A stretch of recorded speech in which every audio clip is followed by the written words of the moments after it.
Hello, JD here again with my hats on sideways. Okay, JD here again with my NFC or AFC East predictions. I'm sorry, AFC North. I already did AFC East.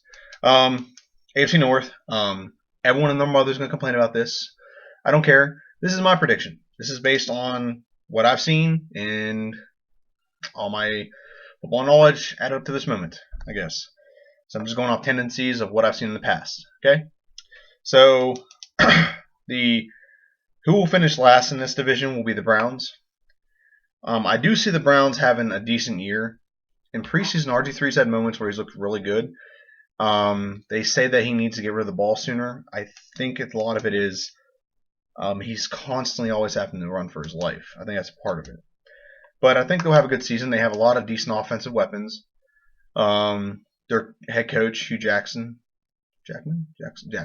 Hugh Jackson's a good coach. They get Josh Gordon back after the 4-game suspension.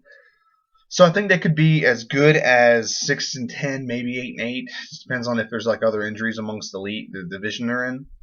But they do not have a tough schedule this year, other than their conference schedule, obviously.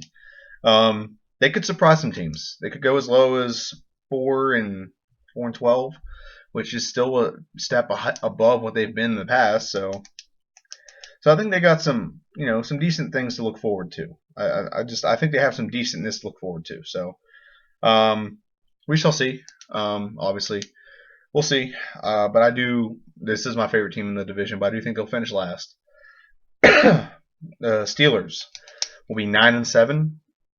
Now, these last three could easily win the division. This is probably one of the toughest divisions in the NFL every year. Okay, Steelers will go 9-7. They could easily go as high as 11-5. They could go as low as 8-8. It just depends on injuries. The reason why I have the Steelers going 9-7 is because of a few reasons. First off, Martavis Bryant was a heck of a good player, and they lost him. Now, do they have players that can step up and possibly take part in that scoring, take part in the moving the ball, blow the top off of defense because he's so fast and big, jump ball, whatever? Could they? Absolutely, anyone can do that. But you got to factor in how important he is to the offense. He's very important because he makes it so you can't double team Antonio Brown. And now you can double team Antonio Brown. You can lock him up, take away his inside route, force him over the top, play over top with safety, and then everyone else can man up across the board or zone up. So that is why I think they'll drop to 9-7. Their defense isn't stellar, but it's gotten better in the last few years. But it's not like a mind blower. It's not like a game buster, whatever you want to call it. And Ben, I mean, you can say everyone says that Ben's an elite quarterback. I mean, I do think he's elite, but I think people need to understand that Ben is a huge model of inconsistency. And you can say what you want. Look up his record for the last his yardage and touchdowns for the last entire career. He's only had 4 seasons where he's had over 4,000 yards and 30 touchdowns. Sometimes he has over 4,000 yards, but he doesn't even have 30 touchdowns. Or he has vice versa. He has over 30 touchdowns but less than 4,000 yards. That's inconsistency. So he might be just being consistent based on the weapons around him. It's a possibility. But I think he's just an inconsistent player overall. Good player. He has his moments. He's very good. Then he has his moments where he'll have 500 yards and then like 5 touchdowns. And he'll have his moment where he'll have 300 yards and 4 interceptions or 3 interceptions. He had it twice last year. So, and now that he's got less weapons, it's possible. I mean, the team did barely get in the playoffs last year with all their weapons. And now they don't have Le'Veon Bell the first 4 games, and they don't have Martavis Bryant the entire season. Heath Miller's gone, which Heath Miller losing him isn't a big deal. I personally thought Jesse James was a better tight end last year. Anytime you needed like a first down, you could just look for him, and he was open to get a first down. But you barely make the playoffs. And you made the playoffs only because another team lost. Not because, I mean, you did win, but not because of your abilities, because another team failed to just steal the deal. So you got to factor all that in. And when you factor all that into me, 9-7 is an educated guess. Now, easily they could go higher than this. Easily. They can easily go lower than this, too. What happens if Ben gets hurt? Then you're screwed because you got nothing. So okay, 9-7. They could go as high as 11-15, maybe 12-4. Ravens 10-6. The reason why I have the Ravens a little bit higher, and here's why. I think the Ravens, first off, are very well coached. And last year, actually, my nose. I think that last year they went 5-11, and they had 16 people on the injured list. Okay, that is critical to any team. You take 16 players away from any team, and they're going to be 5 and lower.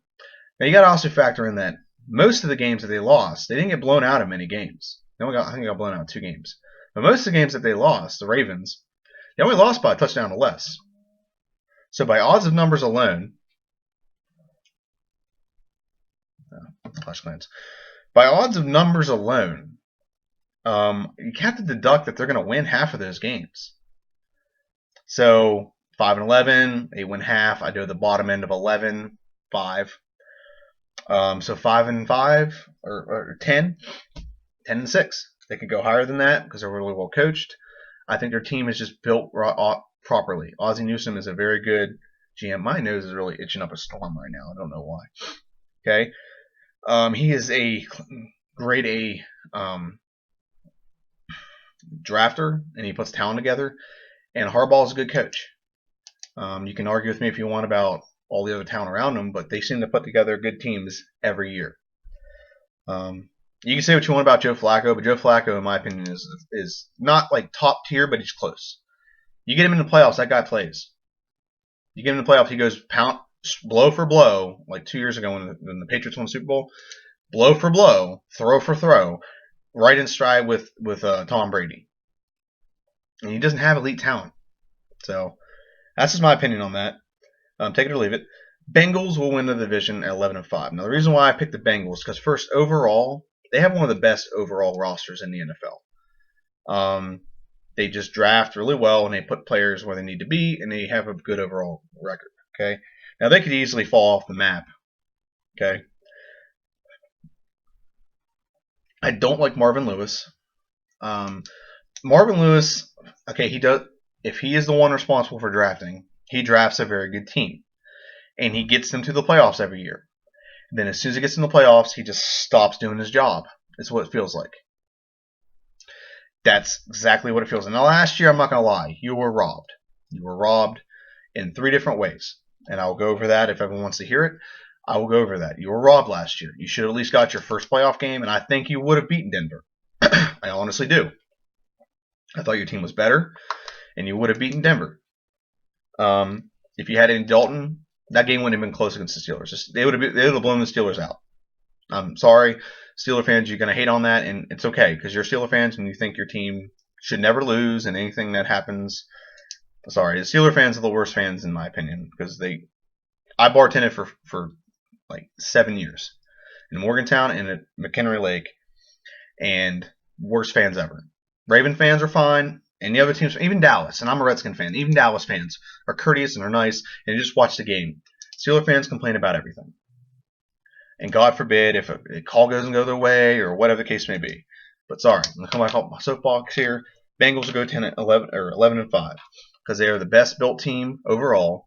Andy Dalton had a good year last year. Now, the reason why they're not going to go like 12-4 or 13-3 is because they lost their offensive coordinator.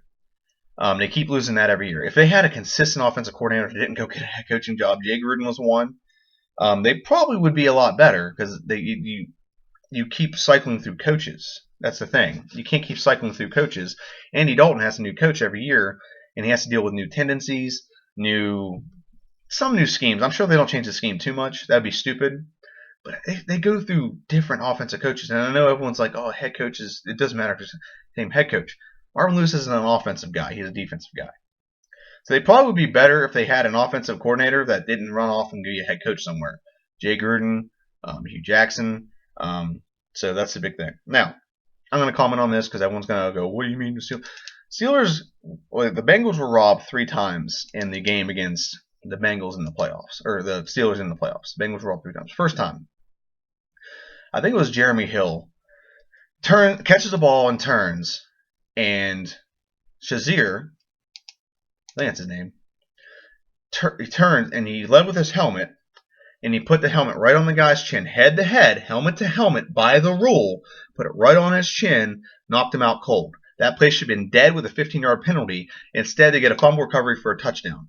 That's the first way they got screwed.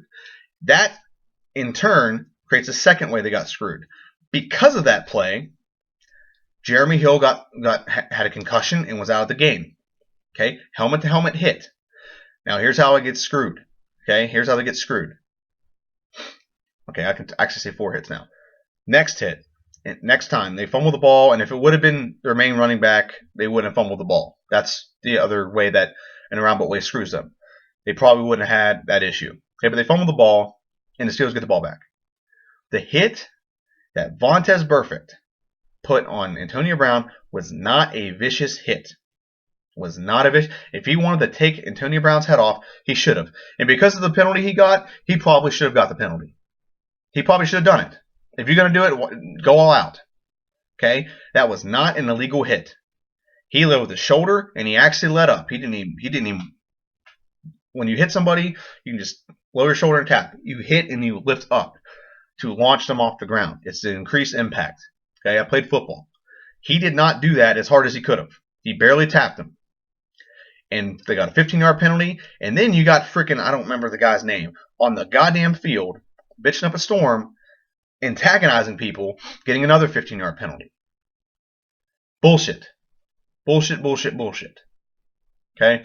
Shouldn't have, well, this is what I always say, and everyone's like, why, like, I have a friend of mine, he hates Brett Favre because he played for the Vikings and cost him a Super Bowl.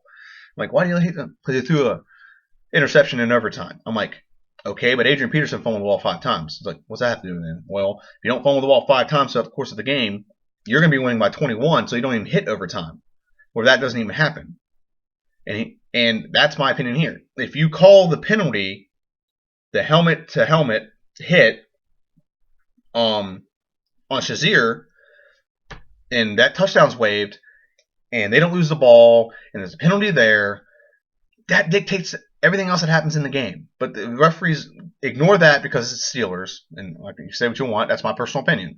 You don't have to agree with me. This is my video. Make your own. Okay? They ignore that, and that snowballs into what cascaded into the events to follow. Okay?